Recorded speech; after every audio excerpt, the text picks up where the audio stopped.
ज्या वेळेला तुमच्या मनासारखं होत नसतं त्यावेळेला घाबरून गोंधळून अजिबात जाऊ नका, कारण त्यावेळेला त्याच्या मनासारखं होत असतं आणि तो कधीच कुणाचं वाईट करत नाही.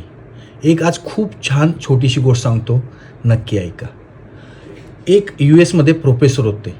त्यांनी एक प्रयोग करायचा ठरवला, एक एक्सपेरिमेंट करायचा ठरवला आणि त्याच्यासाठी त्यांनी एक लहान वयोगटातली मुलं निवडली आणि त्या मुलांच्या समोर त्यांनी एक मार्शमेलो एक चॉकलेट असतं, कँडी असते, मार्शमेलोची कँडी ठेवली आणि मार्शमेलोची कँडी ठेवून त्यांनी सांगितलं त्यांना की पुढची 10 मिनटं ही कँडी तुम्ही खायची नाही आहे. मी ह्या वर्गाचं दार बाहेरून लावून निघून जाणार आहे. पुढच्या 10 मिनटं ही कँडी तुम्ही खाऊ नका. 10 मिनटानंतर तुम्ही ती खाल्ली तरी चालेल. आणि ती कँडी त्यांनी त्या मुलांच्या समोर ठेवली आणि ते निघून गेले. 10 मिनटानंतर ज्यावेळेला ते परत आले त्यावेळेला त्यांनी बघितलं की त्यापैकी फक्त 7च मुलं होती ज्यांनी ती कँडी खाल्लेली नव्हती. बाकी सगळ्यांनी, कोणी 2 मिनटात, कोणी 3 मिनटात, कोणी 5 मिनटात, पण ऑलमोस्ट जवळजवळ सगळ्यांनी 7 मुलं सोडून सगळ्यांनी ती कँडी खाल्ली होती. त्यांनी त्या 7 मुलांची नावं लिहून घेतली त्यांच्या डायरीमध्ये आणि हे एक्सपेरिमेंट इथे संपलं.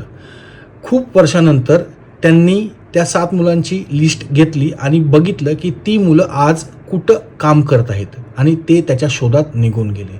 त्यांनी हे पाहिलं की ऑब्झर्व केलं की ही जी 7 मुलं होती त्यापैकी कोण प्रत्येक क्षेत्रामध्ये, कोण आर्टमध्ये, कोण डॉक्टर आहे, कोण इंजिनियर आहे, कोण IT मध्ये खूप मोठ्या पोझिशनमध्ये, कोण सायंटिस्ट आहेत, पण त्या क्षेत्रात ते एकदम टॉपच्या पोझिशनमध्ये काम करत होते.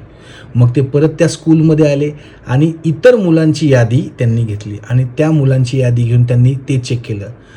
जवळजवळ सगळी मुलं एक मध्यमवर्गीय आयुष्य जगत होती.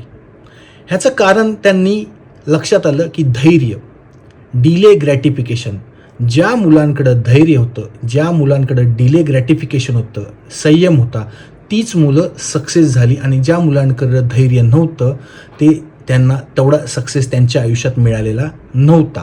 ह्याला मार्शमेलो एक्सपेरिमेंट म्हणतात आणि डॉक्टर वॉल्टन हे त्यांचं नाव आहे. खूप मोठे सायकोलॉजिस्ट होते 1970च्या आसपास.